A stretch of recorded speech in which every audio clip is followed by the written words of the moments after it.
Danielle M, and welcome to my channel. I'm actually in my daughter's bedroom right now. So if you're wondering what all this is behind me, this is my daughter's room. And we're gonna play a really fun game in this video. But first, what I'm gonna do today is basically just share my mental health story. If you follow me on Instagram or if you follow me on Facebook, I've written quite a lot about my mental health journey, but I've never done a video. So I figured I might as well take the opportunity, do a little video, because hopefully in the future, I'm gonna be doing more videos that are focused around mental health. Not all of my videos, I'm still going to do things for the community. I'm still going to keep doing volunteer videos, ways to just uplift those who are around me. But I really want us to open our eyes and to squash the stigma that surrounds mental health. And it's just, mental health is one of those things that a lot of people face, yet there's still this huge stigma around it. A lot of people still don't want to share their stories. It was really hard for me for a very, very long time to be able to talk about what I went through. But today I'm going to share that story, and also to make it a little more interesting rather than me just sitting here talking, I thought we would play a little game. So throughout this video, I'm going to change 5 things in the background. If you can find those 5 things, let me know in the comments below. So the first 5 people who can catch the 5 changes, I'm gonna enter your name into the drawing I'm doing on August 17th. So make sure that you're following me on Instagram again and on Facebook, because if you're following me on both of those, you know that I'm doing a contest right now. I'm doing a $50 Amazon giveaway, and I'm going to be doing a live drawing on both of those platforms and drawing a name to see who's going to win that gift card. If you're already entered in that drawing, that's okay, because I will put your name in twice. So make sure you catch all 5 of those things. And also, to the first person who can catch all 5 of those things, if you want to give me a little dare of something you want to see me do in my next video, comment that below. I'll go ahead and do it, as long as it's not anything that's going to get me in trouble legally. It's not anything bad. And honestly, I'm not going to eat like bugs or anything. So I'm sorry if that's what you're going to dare me to do, eat something disgusting. I can't do it. I'm not going to do it. But you can be creative past that. I'll give you complete creative freedom. As long as it's not anything bad and as long as it's not anything disgusting, I will go ahead and do that dare. So let me know below. The first person who catches those 5 differences, comment below and let me know what your dare is below. And as long as it's okay, I will go ahead and do it in my next video, so you can catch me doing that, and I'll let you know what that will be. Nothing has to do with me. I'm not going to change anything about me, so it's not if I'm changing or if my hair's on one side or the other, you know, that doesn't count. So don't be paying attention to that. It's all going to be things that are going to be changed in the background. So I'm excited for this video, and I hope you guys are going to be very aware and can pay attention. Okay, so the first thing I'm going to talk about for my mental health journey is selective mutism. And I have kind of talked about selective mutism in past videos. And honestly, I don't want to get into the whole what is selective mutism and all of that, because I just feel like that would be a whole separate video. So I'm just going to say that I had selective mutism. Maybe I'll even just enter a screen in here just describing what selective mutism is. You can read about that really quick right here. So yeah, I had selective mutism, and I think it probably started to show up in my childhood around the age of 3, that I can remember. You know, when you're starting to be social, starting to talk, that's really when it started to affect me. And I think it's when it starts to affect a lot of people is when they're young. And I think it's one of the only mental health disorders that is specifically known to target children. Yet the problem is not a lot of people have ever even heard of selective mutism. So one of my desires is just to bring more awareness to what selective mutism is. A lot of times, selective mutism kind of just gets diminished into, oh, they're quiet, oh, they're shy, or they're gonna outgrow it. And it's really not given the seriousness that I believe it needs to be shown. I know there's other mental health disorders that can show themselves in children. Like a child can have depression, a child can have just general anxiety. But selective mutism is specifically known to begin in children, and I think that if children are known to begin to already have these mental health problems, we should really be working on helping them to overcome that and not just diminishing it. and really focusing on how as a community we can be a help and an encouragement to them and to love them. So the rest of the issues that I felt I dealt with, I honestly don't hear people talk about that have selective mutism. But I don't think that it is far-fetched to believe that what happened to me wouldn't happen to somebody else, because I feel like it's a natural progression. Like, I know people with selective mutism, if they don't get treatment, it can easily turn into depression and it can easily turn into a lot of other things. I never really had depression, but mine went a different way, and I just think that there needs to be an awareness about it, because not a lot of people knew I had selective mutism. Honestly, my parents didn't even know what it was. I didn't know what it was. There was never a teacher or a principal or anybody who came to us and said, hey, I think your daughter had selective mutism, even though it was quite obvious I did. Throughout my life, I think I had like this ebb and flow of times where it was a little bit better, because there's stages of selective mutism, and I think I just kind of like fluctuated through them throughout my childhood, but I never received any treatment just because we didn't know that's what I had. As I turned into my teens, as I got about 18, you would say on the outside that I was probably better from it. Most people, I could talk to people more freely. I had started working a job, almost like a waitress, but a little bit different. And through that job, it really just helped me be able to find my voice and start speaking. And so I did. And so outwardly, I think that a lot of people would think, oh, she's better now. But really, it was the beginning of my spiral down. And so I really wasn't any better, even though I was talking now. My mental health issues actually had gotten worse. They were just manifesting themselves differently. So because a child with selective mutism is internally in our mind so much, like, we're overthinkers about everything, right? And so because I think I was in my mind so much and just not getting any of those things out, not having an outlet, not talking through things, instead I was giving my fears and my anxieties a place to grow, because I would just contemplate them over and over and over again. I would think about them often from the time I'm a little girl. You know, from the time I'm 3 years old, I'm thinking about these negative things constantly all the time. I think it's why I say it's a natural progression, in my opinion, for people with selective mutism to go the way that I did. And so I think we really have to be on guard about that and help these children who have selective mutism to make sure that their thoughts are always tracing into this anxious, fearful, negative way, and making sure that we're being really purposeful with them and helping them to think of things that are true about themselves, things that are good about themselves, and not only themselves but about the world. You know, this culture is very negative, and that does not help at all. It really, and I think that's probably true about any mental illness. You know, when we have a culture that's negative all the time with social media and everything, it's just always at our fingertips, and it really doesn't help in any way people with mental illnesses, because we're all connected in a much deeper way.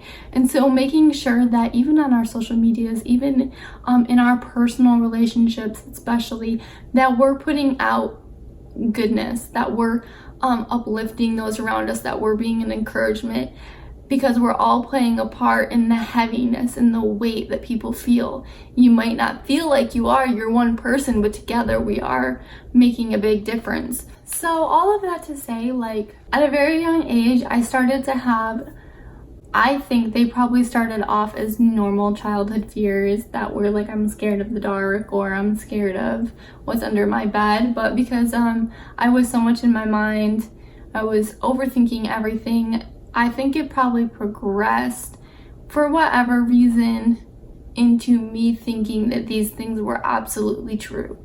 These things were absolutely going to happen. So I would have these same thoughts, these same images. Like, it's not like I was actually seeing anything, but it was just my mind and what I would allow myself to think on and then to believe were true. And because I started having these thoughts when I was little, they became more clear as far as a picture in my mind of what would happen. Like, you start to see it, you start to feel it, you start to smell it, because you're seeing it over and over and over. And after a while, it was so much so that it was hard for me to even turn it off. Like by the time I got into my 20s, it was hard for me to even escape those thoughts. And so I had 3 scenarios of things that would always happen, like as far as I would be in 3 different places. It was always an image, it was always a thought of myself being sexually harmed, abused, attacked, murdered. And so after a while, I had really became, I guess you could say, delusional about it. I guess you could say paranoid. I was paranoid about it. And I had started to believe that God, I grew up in church, and I'm still a believer. I still believe, I still have a relationship now, much more so than I did then, with God. And so then for a very long time, I just had this false image, this false idea of what his plan was for me, what his plan was for my life. And I really thought that, okay, if I'm having these same thoughts, if I'm having these same imaginations from the time I'm a little girl till now I'm an adult, if I can't escape them and it's getting more and more intense and more and more intense and more and more intense, well, surely it's because God is trying to prepare me for something. Or why else would it always be the same thing? Really, like, I know that was just my mind and me, like, allowing the world to influence my thoughts, soaking into watching all of the shows that I don't allow myself to. Now I really guard my heart on things like even true crime stories, about detective shows, about the news, and it's not because they're bad, but for me they're bad. For you they're probably not, but for me they are, because they'll send my mind into a place that's not healthy. So somewhere in that time, I don't exactly know what age I was when I started doing this, but I was definitely in high school, and I thought that if I started to cut myself, that it would somehow prepare me for the torment that I thought for sure I was going to endure. And I thought it would be a way of helping me to grow stronger, to know what that kind of pain would feel like. In my mind, it was gonna just somehow make me stronger, make me more prepared. And so I started to cut myself in high school. I really didn't want people to call me out on it. My family is very protective, very loving, and I knew if they saw what I was doing, I would be confronted about it and something would probably be done. And avoidance is key, especially with somebody with selective mutism, avoidance. And so I would cut myself in places where I didn't think people would be able to catch it. So like on my legs, or when I met my now husband, he found out, he noticed that I had been cutting myself. And this was quite a few years later. And I actually stopped cutting myself because he told me that I had to quit or he was going to leave me, and I believed him. So I did quit. That's why I stopped though. It wasn't because I was any better mentally. It was because I really didn't want to lose this relationship that also made me feel better. I thought once I got married, and I don't want any of this to sound like he wasn't the right person for me, and so I shouldn't have got married. We're still married, and it was still the best decision I made, and I'm so happy that we did. But I wasn't open with him about what I was going through. He didn't know any of the, he didn't know about selective mutism. I still didn't know about selective mutism. He didn't know about the thoughts that I had that I was struggling with mentally. And that's all on me. I was not open with him. I was embarrassed about it, as so many people are about their mental health, and I just didn't talk about it. And I honestly thought, hey, I'm gonna get married. I'm gonna have somebody with me all the time, because part of what I struggled with was being alone, because anytime any of those events happened would be when I found myself in a public restroom, when I found myself alone, or in my home alone. And so anytime I would go to one of those places, it was a trigger for me. And so I thought, well, if I get married, if I have a husband with me, it's gonna go away. It's not something I'm gonna struggle with anymore, so I don't need to tell him about it because he's gonna be around all the time. And obviously that's not true, because it just got worse. Because what really happened was he had to work a lot and he was gone a lot, and so it was even worse. I was more by myself than I was ever before in my life. And this dark cloud that was always over me was really just growing. I feel like I was kind of just being absorbed into it, telling myself like to accept it more. It's happening, it's getting closer, this is gonna happen, and really just freaking myself out. So here I am. I'm now, I want to say I was 22, probably at the peak of this problem, the peak of my delusion, of the paranoia that I would go through every day. I would be dead scared to go into a public restroom. It was just a real trigger moment, a trigger place for me. Even when I was at my job at the time, I didn't like to go into the restrooms alone. You know, if I had a colleague, hey, let's go clean the bathroom together, then I would feel better. Or if I was with some girlfriends out, like, oh, let's go, girlfriends go to the bathroom together, let's go together. You know, just really not want to go in there by myself. When I would have to go anywhere in my car, because that was one of my trigger places, was my car. I was always convinced that there was somebody waiting for me inside of my car, like in the trunk or behind my back seat, that was gonna like jump up and attack me while I was driving my car. And so before I would get in my car, I would walk around and check behind my seats, look under my seats, even though clearly nobody can fit under my seats, but I would check under my seats, I would check in my trunk, and then before I got in, I would do it again, and I would do it again and again. And I was really OCD about it and just checking and checking and checking before I would leave. And then when I would leave, I would be thinking the whole time, somebody's in my car. Like, I would just be convinced I didn't check good enough. Somehow they got in without me noticing. Last would be my home. I was so scared when I would be home alone. And I was home alone often. I would look out my blinds and watching if anybody was gonna walk past my house. Like, who was outside? Where are they walking to? And if I saw anybody, especially if it was a man, then now all of a sudden all those images that I've had since I was a little girl till now, all those images of a person, because it was always just a person, it was never, you know, a face of a person, it was just like this image of a person attacking me.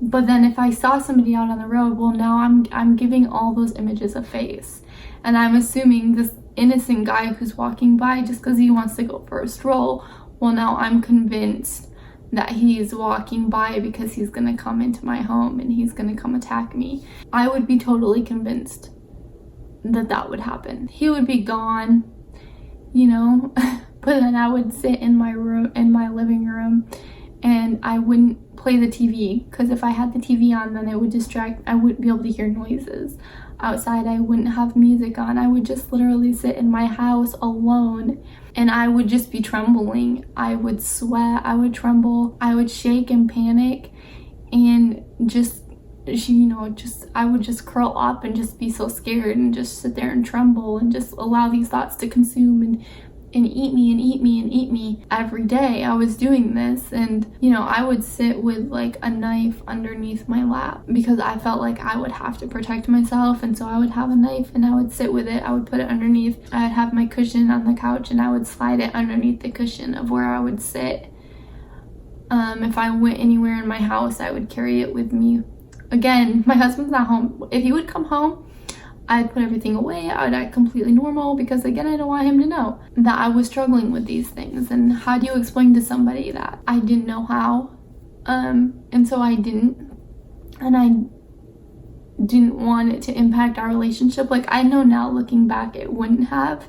But we were newly married and just immature in a lot of ways. I think it even harmed my marriage, that I didn't give credit to, or I didn't even see for a very long time, just because we weren't communicating in the way that we should have in those early years of our marriage. I felt like I came to a point where I felt like it just needed to happen already, you know, because I'm always having these thoughts, I'm always having these delusions, and I honestly couldn't, it had gotten so bad I didn't know how to turn it off.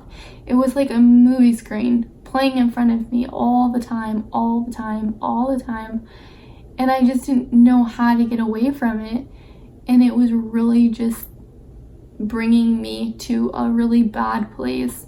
I was sick of it. I was just sick of living that way and just not wanting to face the next day, not wanting to face the next night. Still, I didn't want to talk to my husband about it, and so I reached out and I found a counselor. And so I think that when she met with me, she probably thought this is just another girl who's a newlywed who needs advice on her marriage. And I broke down to her. It was the first time in my life that I really told somebody everything that I knew. I still, even at this point in my life, I didn't know about selective mutism. I didn't figure out about selective mutism until I was older and past this, and really just doing research on my own, trying to figure out something. You know, I think you know when something is just wrong or different. And I've still never met a child who was as bad as I was as far as with selective mutism. And knowing in my mind that I wanted to talk, knowing in my mind that I was social, and just not being able to get that out, which is really what selective mutism is. Like, you have thoughts and ideas and things you want to say, you don't know how to. It's like it just escapes you with the how.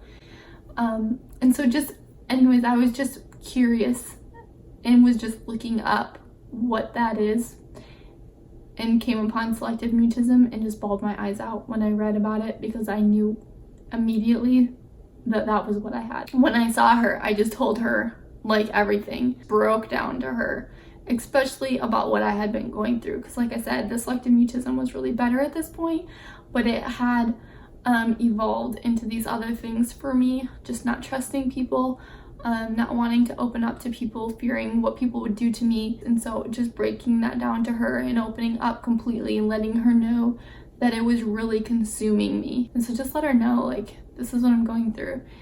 And I remember she was a biblical counselor, and I remember her opening up the Bible, and I just told her, like, look, I know the Bible. I grew up in church, and you know, there's nothing in there that I don't already know, which is just silly. And she was just like so gracious to me, and just being like, well, you know what, that's okay. Let's just find a verse that's focused on what you feel the problem is. A lot of times when I had tried to reach out to people about what I was going through, it was always come back to, Danielle, you should change this and this, or I noticed this is wrong about your life. And they were always the exterior things of what the real issue was. And so to have somebody say, you tell me what the issue was a big deal. So if you know of somebody who's dealing with mental health issues, they don't need everybody coming to them and telling them what is wrong. What they need is somebody to listen to them, and for them to be able to tell you what is wrong. It's a simple mind change, but it makes such a huge difference. At least it did for me. So I told her, you know, the root for me is fear. I'm just afraid all the time. And so we sat in her office and we looked up verses that specifically spoke about fear. And I can remember reading Psalm 23 with her and how much of an impact it made on me. That was the beginning for me of a change of my thinking. For me, it was biblical meditation. It was really changing the way I was allowing my thoughts to go. It was putting into place safeguards. And I can tell you that now it's been, you know, years later, I'm 34 now, and I live a life that I never even thought was possible to live. You know, I can go out and talk to strangers. I can go out and volunteer places. I can go out and interact with people without being afraid, without even thinking negative thoughts about them. I can go out into a room of people and think, those must be nice people. I want to encourage those people. I want to love those people. Rather than, I wonder what those people think about me. I wonder what I'm going to do to mess up. You know, it's a complete different way of thinking, and it's not one that I'm even conscious of. Like, yeah, I had to be conscious of that, of what I was going to think about before, but now it's natural for me to think positively about other people. And that switch, I didn't think would ever be possible. And within a month's time, give or take, my whole thought process, my whole life really was changed, and my relationship with the Lord was changed. And I hope that I never get over how powerful that is, because it's powerful. And if you're struggling with something and you think there's no way I can ever be different than what I am right now, there's no way that I can just feel differently or think differently or see this in a different perspective, like, I understand completely.